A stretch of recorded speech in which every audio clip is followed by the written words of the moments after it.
Hello बच्चा party. तो कैसे हो तुम सभी लोग यार। और हाँ, तुम लोगों का बहुत बहुत स्वागत है सिवेक्स क्लासेस पर। तो आप जब चैनल पे आ ही गए हो ना, तो चैनल को भैया सब्सक्राइब भी कर देना, ठीक है।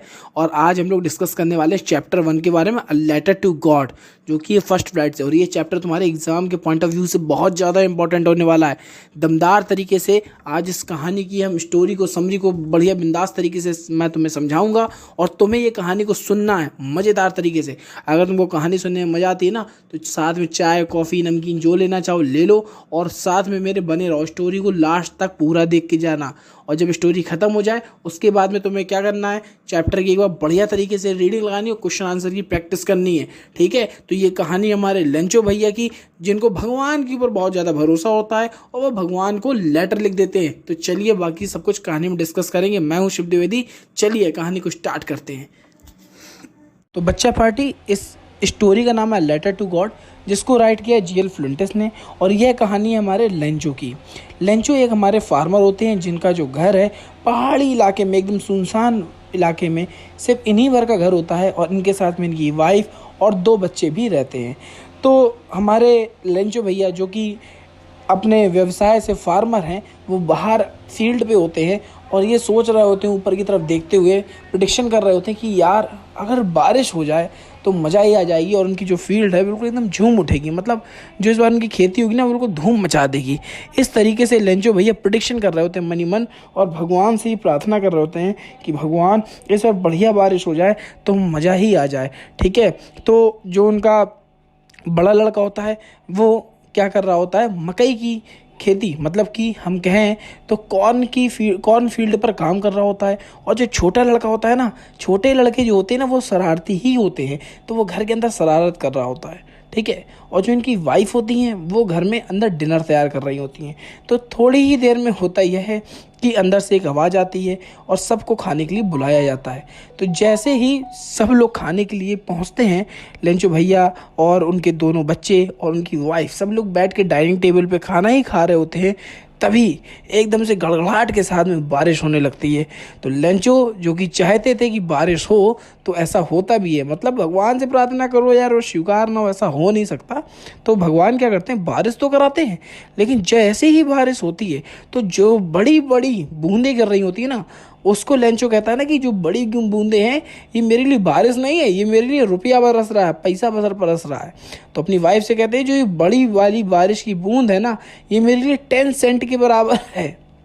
और जो छोटी वाली बारिश की बूंद है, ये मेरे लिए 5 सेंट के बराबर है। इस तरीके से जो है बारिश बहुत धुआंधार तरीके से हो रही होती है। तभी थोड़ी देर में होता यह है कि हेल स्टॉर्म, मतलब कि ओले तेजी के साथ में गिरने लगते हैं। अब लेंचो भैया तो हमारे शॉक्ड हो जाते हैं, क्योंकि अगर ओले बहुत ज़्यादा गिरेंगे तो जो भी उनकी मकई की खेती है वो तो पूरी की पूरी बर्बाद हो जाएगी, है ना। तो होता कुछ यही है, थोड़ी देर धुआंधार तरीके से, भयंकर तरीके से बारिश होती है और पेलम पेल एकदम बिल्कुल भना भन तरीके से ओले गिरते हैं। और ओले गिरने से क्या होता है, उनकी जितनी भी पूरी मकई की खेती होती है ना, पूरी तरीके से ऐसे ढक जाती है, जैसे मान लीजिए कि उनकी किसी ने खेती पर, उनकी पूरी फील्ड पर किसी ने नमक की बोरियां उड़ेल दी हों। लेंचो भैया देख के हमारे अंदर ही अंदर बहुत ज़्यादा टूट जाते हैं, क्योंकि उनको लगता है, क्योंकि भाई साहब पूरी की पूरी जो मेहनत होती है ना किसान की, जो पूरी की पूरी कमाई होती है, वो तो डिपेंडेंट होती है पूरी की पूरी हमारी खेती पर। लेकिन अब तो उसकी खेती पूरी की पूरी ख़राब हो चुकी होती है। तो लेंचो हमारे अंदर ही अंदर बहुत ज़्यादा टूट जाते हैं। हालांकि उनका जो छोटा वाला लड़का होता है वो बहुत मन मारा था, हाँ ओले गिर रहे हैं, क्योंकि छोटे बच्चों को तो इतनी नॉलेज नहीं होती, तो वो उसे बहुत मज़ा आ रही होती जब ओले गिर रहे होते हैं। लेकिन लेंचो हमारे अंदर ही अंदर टूट जाते हैं और मन में परेशान होकर सोचते हैं कि अब मैं क्या करूं, वॉट कैन आई डू। तो जब लेंचो के मन में ये आता है कि अब मैं क्या कर सकता हूं, तो कहते नहीं हारे का सहारा कौन होता है भाई, हारे का सहारा हमारा होता है गॉड। तो लेंचो क्योंकि एक ऐसी जगह पे रहते थे कि उनके अगल बगल कोई देखे भी तो कोई भी उनका जो है पड़ोसी भी नहीं था, तो उनके मन में एक ही फेथ आती है, उनको एक ही पर भरोसा था, वो थे भगवान। तो वो क्या करते हैं भाई साहब, अपना पेन उठाते हैं और एक जगह शांति से बैठ के एक बढ़िया लेटर लिखते हैं। और लेटर में लिखते हैं कि मेरी पूरी की पूरी जो खेती है, कॉर्न फील्ड है, वो पूरी तहस नहस हो चुकी है, और इस साल हम सब लोग भुखमरी से मरने वाले हैं। मतलब अब तो कुछ उनके पास बचा ही नहीं। अगर पूरी की पूरी खेती तबाह हो गई है तो वो फिर क्या कर सकते थे। तो वो एक लेटर लिखते हैं गॉड को और उसमें पूरी तरीके से अपनी पूरी बात को लिखते हैं और भगवान से 100 सेंट मांगते हैं, 100 पैसोस की डिमांड करते हैं। और उस लेटर को लिख के एक पोस्ट मैन को दे देते हैं। और वो पोस्टमैन क्या करता है ना, उस लेटर के ऊपर पढ़ता है, लिखा होता है लेटर टू गॉड। तो पोस्टमैन भी सोचता है क्या पागल इंसान है, भगवान को ही लेटर लिख दिया। और उस लेटर को लेके जाता है पोस्ट मास्टर के पास में। तो जो पोस्ट मास्टर होता है, पहले तो सब लोग देख के बहुत ज़्यादा तरीके से हंसते हैं ऑफिस में कि यार क्या इंसान है, सीधे भगवान को ही लेटर लिख दिया इसने। लेकिन फिर थोड़ी देर बाद उसकी जब लेटर को पढ़ा जाता है, पढ़ने पर सब लोग ये सोचते हैं कि आखिरकार ये जो व्यक्ति है वाकई में ये एक प्रॉब्लम में। और सभी लोग एज अ ह्यूमैनिटी के व्यू पर सोचते हैं कि चलो हम लोग इसकी कुछ ना कुछ हेल्प कर देते हैं।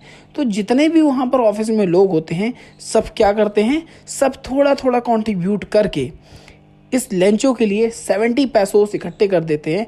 और फिर से उसको जाकर वहाँ से जो है किसी का नाम नहीं डालते हैं, ये लिख देते हैं लेटर फ्रॉम गॉड, मतलब भगवान की तरफ से जो है लेटर लेंचो को भेजा जा रहा है। तो मैंने कहा था जैसे स्टार्टिंग में कि लेंचो की आस्था बहुत ज़्यादा होती है भगवान पर और भगवान भी उसको रिप्लाई करते हैं। तो 70 जो पैसों थे वो जैसे ही लेंचो के पास में लेटर पहुंचता है तो लेंचो बहुत खुश होता है क्योंकि उसको लगता है हाँ मेरे पास में लेटर आ गया है, जो उसने 100 पैसों मंगाए थे वो पूरे होंगे। लेकिन जैसे ही लेंचो भैया हमारे लेटर को खोलते हैं तो आग बबूला हो जाते हैं क्योंकि उनके पास में बस 70 पैसों आया होता है। और उनके मन में लगता है कि जो 30 पैसों का घपला किया है ना वो भगवान तो नहीं कर सकते, भाई भगवान तो कभी चीटिंग करते ही नहीं है।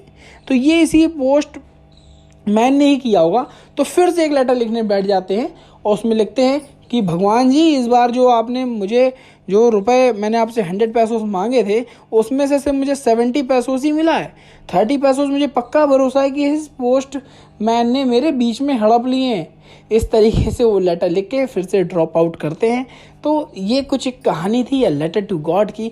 और भाई साहब इससे आपको एक चीज़ सीखने को मिलती है बच्चा पार्टी, वो सीख यह है कि इस एक फार्मर की लेंचो जो कि एक फार्मर है इसकी कितनी ज़्यादा फेथ जो है गॉड पर है। सबसे बड़ी बात है कि इसकी फेथ कितनी ज़्यादा गॉड पर है।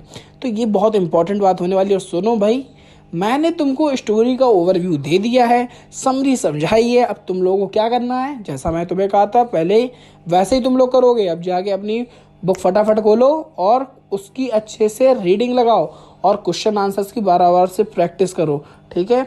तो चलिए मिलते हैं अगली वीडियो में, तब तक के लिए बाय बाय।